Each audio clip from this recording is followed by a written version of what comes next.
Warning! This podcast contains John Wilkes Booth. That's cute. Mm-hmm.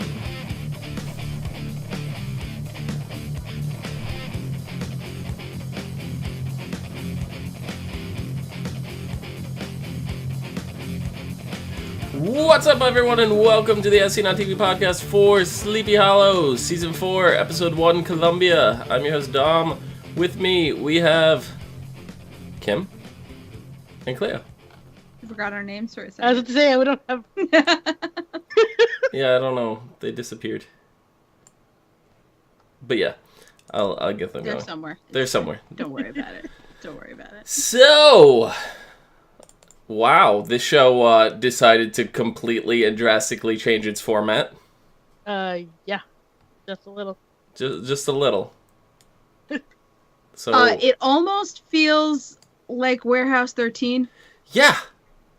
Yeah, I'm feeling with like the a- two lab nerds. I'm feeling like Yeah. a cross between Supernatural and Warehouse 13 right now. Yes, because they're like. Wait, I was thinking, I was watching the episode and I was like, oh man, are these guys like the discounted Men of Letters? Yeah. Oh no, I'm just gonna say right now, I absolutely love what is going on. If you are the kind of person that discounted the show, discredited the show in like season 2, season 3, That would have been me. now is probably the best time to start watching. You can almost entirely skip season 2 and 3, maybe watch the last episode of 3, just so you have an idea of what exactly happened to Abby, because I don't feel like the previously on Sleepy Hollow really answered much of that. It told you she's gone, she's dead, and her soul is floating around somewhere, but it didn't show you exactly, like it wasn't a good representation of how it happened. Yeah, no, it's true. But I don't know. With all that aside, I absolutely love the new cast. I love the new setting. The setting is perfect, I think. I could not ask for a better location right now for this. A show named Sleepy Hollow that you would expect takes place in Sleepy Hollow doesn't have to take place in Sleepy Hollow. And that's what's fantastic about it. Guess not. I like the change of scenery. I definitely... The revamp of what we've seen so far of the show, this part of the, is really going to bring some life back into the show. Yeah. Oh, for sure. What do you guys think of... I don't want to call her Abby's replacement, but for all intents and purposes, Abby's replacement, the new partner, Diana.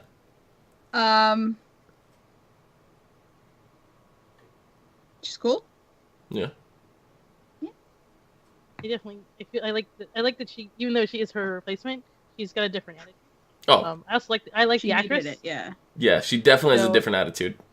Yeah, you could not have a carbon copy of the previous. I mean, there's a That lot of wouldn't work. similarities. There are a lot of similarities, but very different. Like the independence kind of thing, that is similar. Abby grew out of that as time went on, but if you remember Abby back at the beginning, she was very independent. And I was kind of worried that we're going to deal with, because I think Clio put it best, like last year, that she always felt that Abby was the main character of the show. And in interviews, what's the actor that plays Ichabod? Tom? Tom, I don't remember. I don't remember his last name. Wellington? Welton? Something like that. Welling? Yeah. He said, Sorry. he said that he also felt that Abby was the main character of the show. Where, for me, I guess I felt that Ichabod was the main character, and they were both the main character, like, regardless. There's no way around that. They were both the main character. And honestly, in reflection, like going back to the first episode, Ichabod's the first we see, we're introduced to him first. So it's like, oh yeah, I guess he is the main character, but watching, I always felt like Abby. Well, like it was Abby. I think part of that too, though, is that we're both watching, and or I'm saying us both, but for Clio, like directly to Clio, where I feel Ichabod, I think I could relate more to Ichabod being the male figure, and Clio can relate more to Abby being the female figure. So I feel like the female side of it feels Abby is the main character from that, and the males. And that's not true for everybody, but I feel like, that it's the case because you can most relate to those characters. But yeah. What were you saying, Kim? I guess I didn't think of it that way, but I always, I think they were both main characters, but I think that for some reason she always stood out in the forefront. Yeah. Mm-hmm. No, they both had their strengths, they had their weaknesses, but I was worried here going in now that we're dealing with Ichabod, who'd always kind of been, in terms of the modern era, the supporting character. Mm-hmm. Because he's left out of the loop on things. He doesn't know how to adjust to the world, and, but sure, now he's been here for, the better part of 3 years. This going into his 4th. He's had some times to see the real true evils of the world. Yeah. Such as the housewives. Yeah. Yeah. that was good. But they haven't totally abandoned the fact that he is an outsider in this world, because he's it's like his kryptonite. No, it's like his weakness. Oh no, wait. I get it. The Superman, yes. The Superman. The Superman.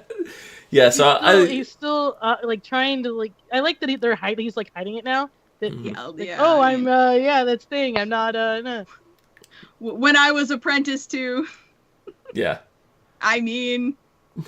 When I learned how to be his apprentice, learned about it. Yeah. No, I absolutely loved it.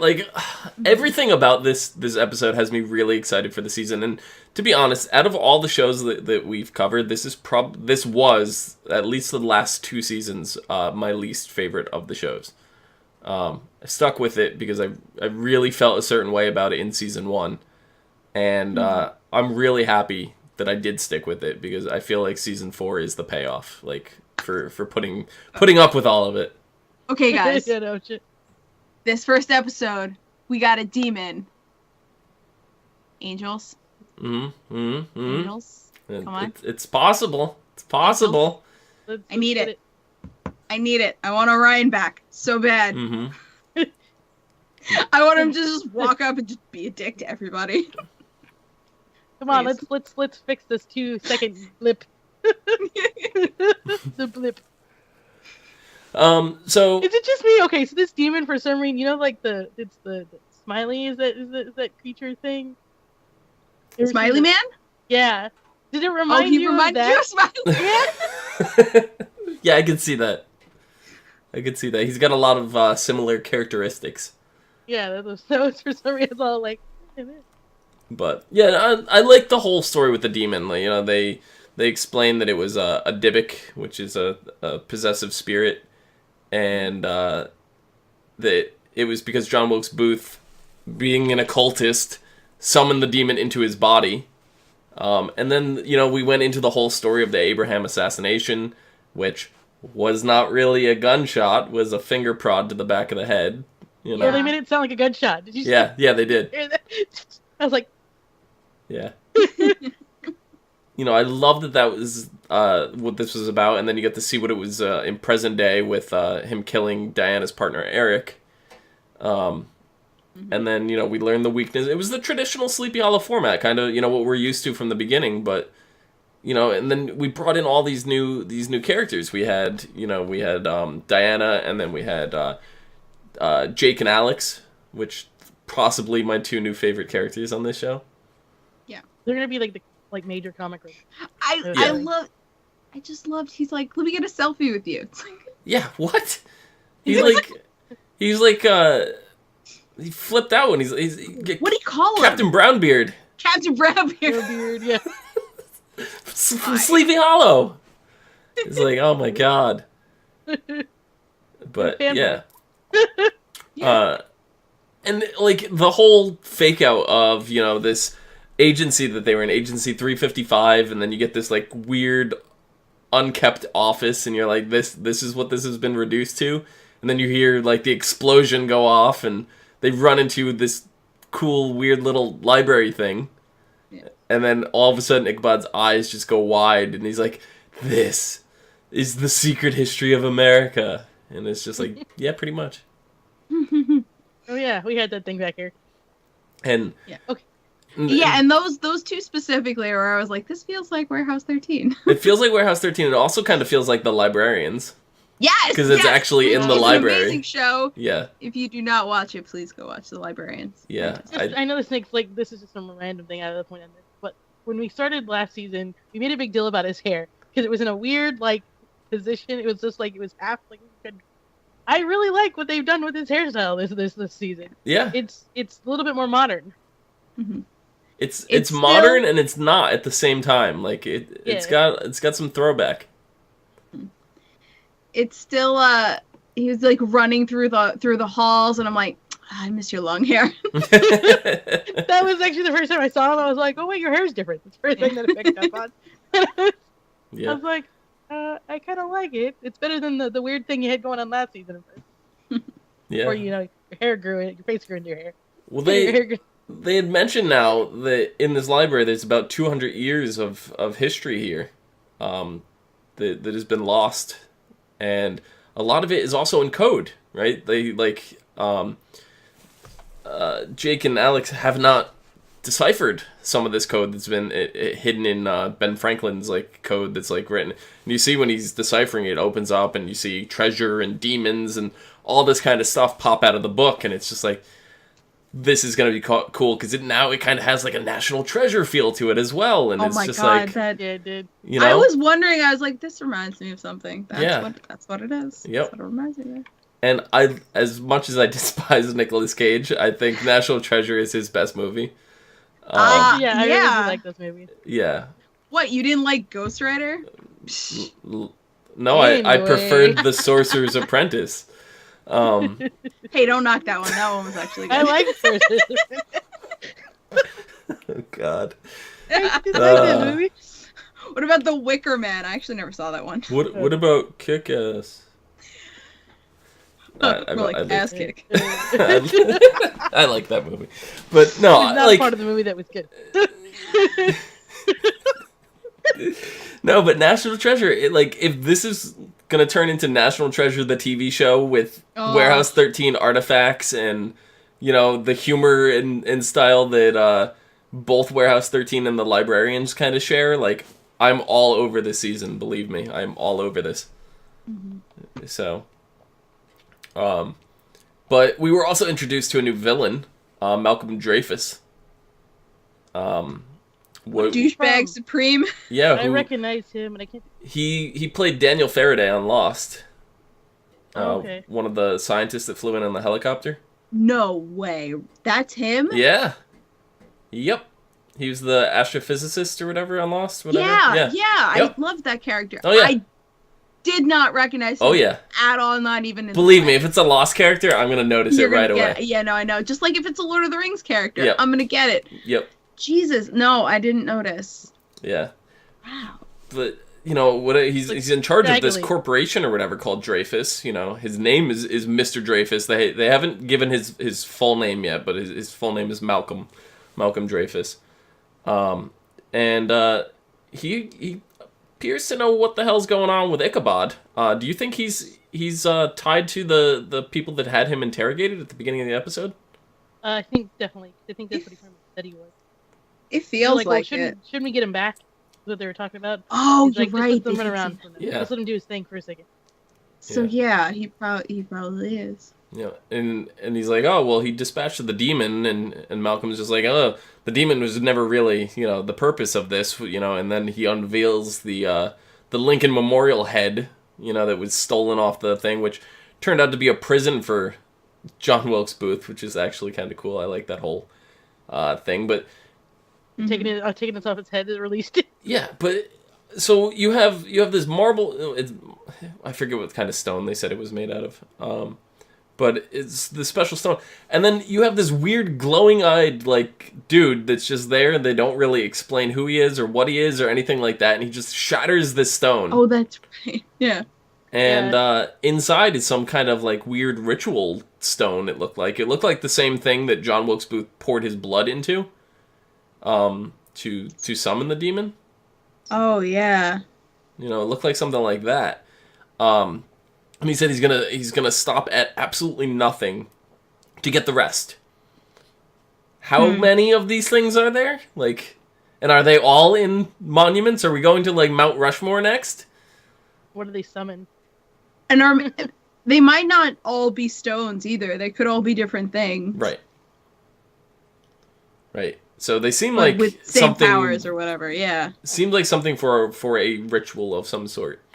And each may have its own purpose, and then when they're all together, they may have a different purpose. Like, if this was the same one that John Wilkes Booth used to summon the demon into himself, it may have that property. But when combined with all the other ones, it may do something bigger. You know what I mean? So, yeah. Brian Greenwell in chat says, I think Jake is going to end up being the show's version of Cisco. I could kind of see that. Yeah. I don't know. I feel like Jake and Alex are both a combined Cisco. Because Jake has said that, you know, he's news and info, while Alex is artifacts and machines. Yeah. So it's Which like Cisco does all of that. Yeah, Cisco does it all. So it's like these two characters are split from Cisco, kind of. That you know, and Cisco from the Flash. Just in case they will. Their powers combined. Yeah, they are Captain Cisco. Captain Vibe. Yep. But yeah, and then out of nowhere when they're fighting this demon, Jenny just comes in, like biggest MacGuffin ever. Not just Jenny comes in. Jenny comes in with a fucking Gatling gun, just like. She's like, bitch, I'm here. And I'm like, yes, my lady. It just felt so like out of left field, like, you know. But so perfectly Jenny. Yeah. Like that she would not want to enter a room any other way. And now think of somebody who's never seen Sleepy Hollow and they just started watching in season 4. Like that is their introduction to Jenny. Like that is amazing. That's all you need to know. That's it. I mean, because you got to look at it from all 3 of the new characters' point of view that are in the room. That is their first introduction to Jenny, you know? Yeah. And they're like, So, she comes in, is introduced as Miss Badass, and she talks to Crane and says, you know, she spent some time in the Himalayas. She was researching Himalayan soul migration.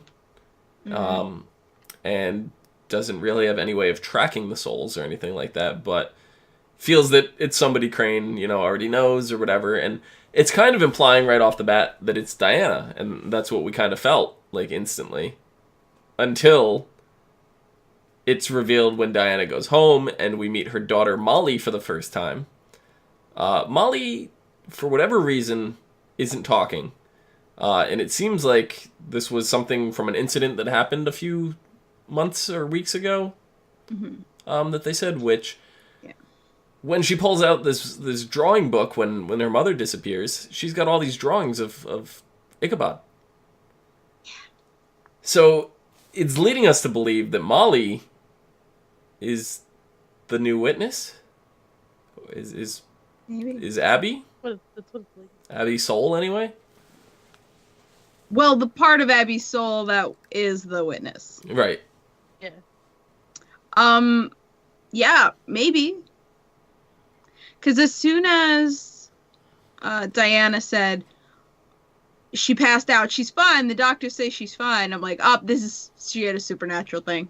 Oh, yeah, for sure. She saw some demons in the woods. Yeah, you know. well, that's 100%. I feel like that it's when Abby died is when this incident happened. I think the two just kind of didn't happen by coincidence. We'll put it that way. No. So that's the only aspect of this story right now that has me iffy.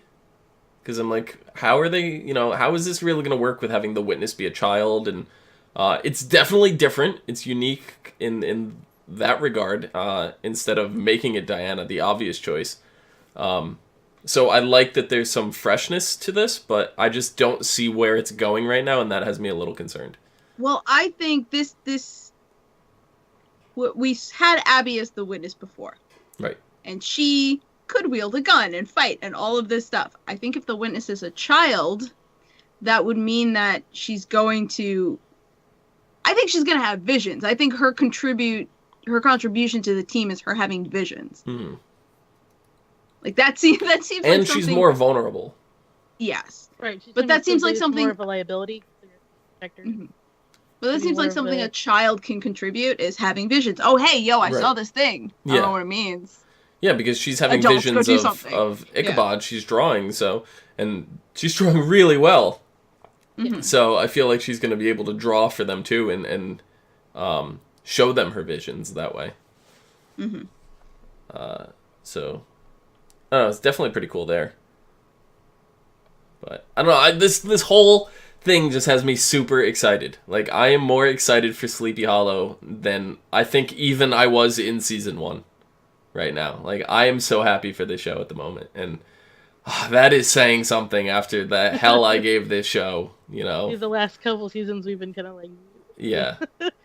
You know, like, I put up with season 2, because season 2 had John Noble in it. And I really like John Noble.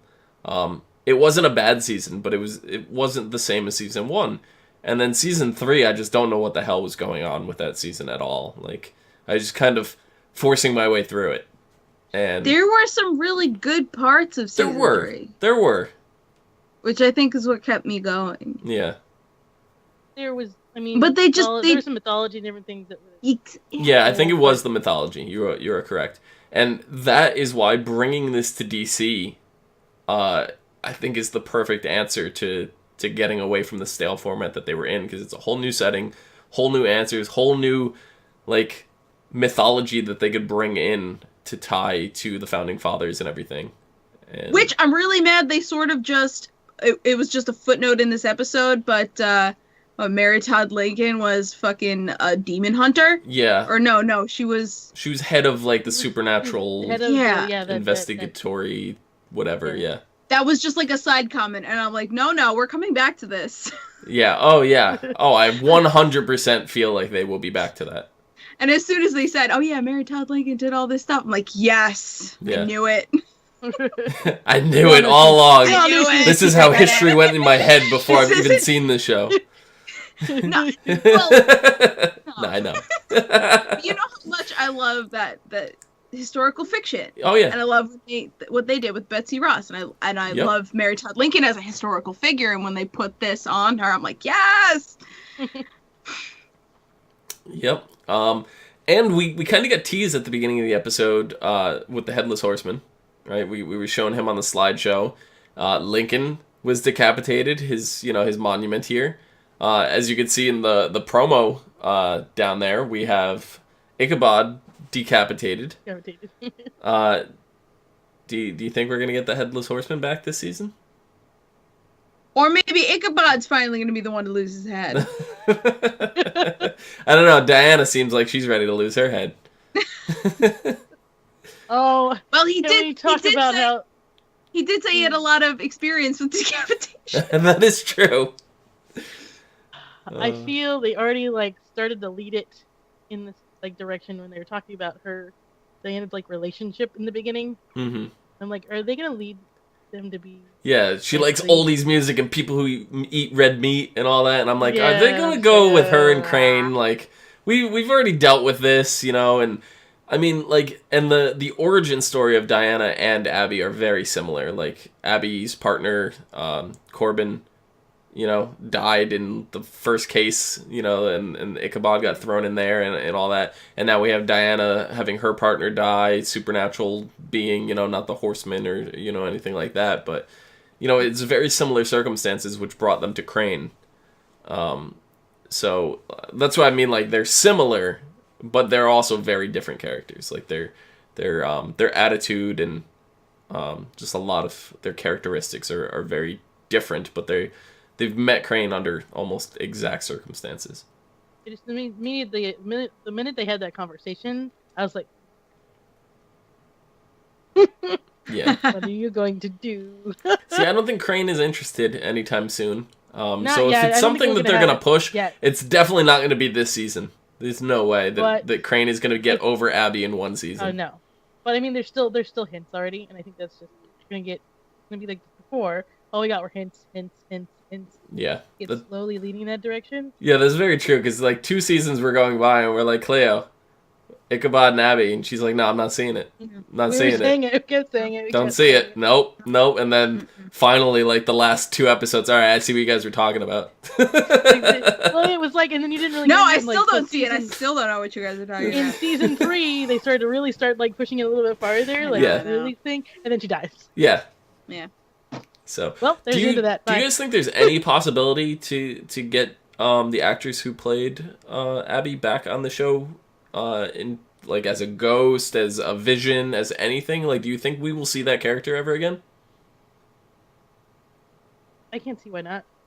And like, I mean, obviously, it comes down to the actress. It's the actress's want yeah. to return, but I mean, let's say if you she's go, on board. Do you think we'd see it? Yeah.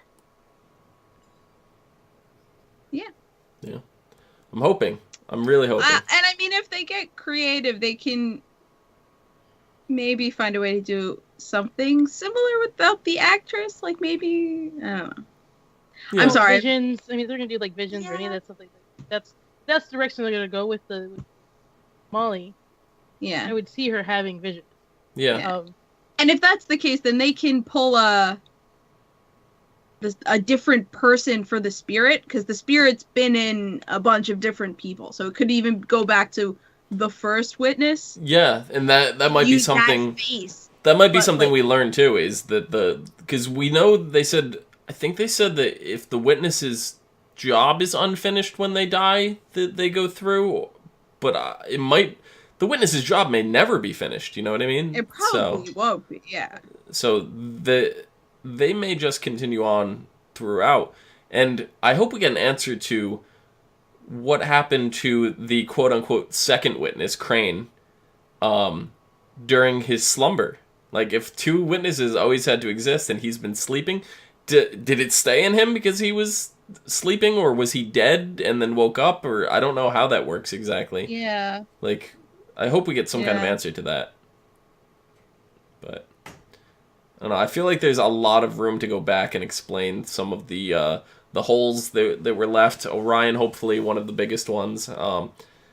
It's still a long shot, but I'm hoping now that it's more of a possibility than ever. Because there is like this 200 years of history. There's all these artifacts, and they might be able to summon an angel with the artifacts. Who knows? And we don't even know what Dreyfus is up to. And like what his plan is. Yeah. So, I don't know. Yeah. You guys have anything else for this episode? No? Interesting mysteries already. Mm-hmm. So. Yep, for sure. I was very skeptical. Yeah? Last season I was like, nope, I'm done, that's it. Fuck this. Yeah. But, this might end up being a show that I, like Haven or Grimm, where I watch sporadically, but it's not out of the question that I'll keep watching. Yeah. We may be graced with Cleo's appearance again. We'll take it on availability. We'll take it one episode at a time. If Clio is available, she'll be here. If not, it will be me and Kim. But I'm sure Clio will join us irregardless for the finale. Yes. But until then, next episode is called In Plain Sight. After a big discovery, Crane and Jenny struggle with breaking some difficult news to Diana. Meanwhile, the team learns that there may be witchcraft involved in a new case. Can Crane find a way to tell Diana what he knows? And from the preview that I saw at the end of the episode, it seems like the witchcraft that is involved is a house, and the house cannot be seen. So they end up inside the house, and Diana says something about, I'm in a house that you can't even see, or something like that. They can see it when they're inside or something, but it looked interesting. So, I'm definitely, I don't know. I think I'm more excited for this show than any of our shows that are not The Flash. But, yeah. Flash is always going to be my favorite show, and there's never going to be anything to change that. I'm sorry. It's just not going to happen. So I will get my dose of Cisco in this show in the forms of Jake and Alex. So Yep.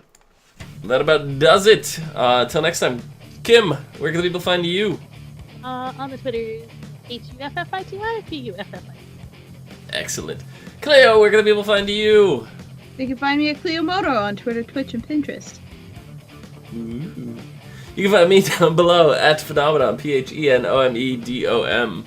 Do. Phenomenon. No one wants to look at my Pinterest. All I have is K-pop artists. No, I look at that Pinterest. Yeah. You can find us all and more on Facebook, Gmail, G+, Twitter, MySpace, and right here on YouTube at /ASOTV podcast for some more podcasts for some of your favorite TV shows, movies, and games.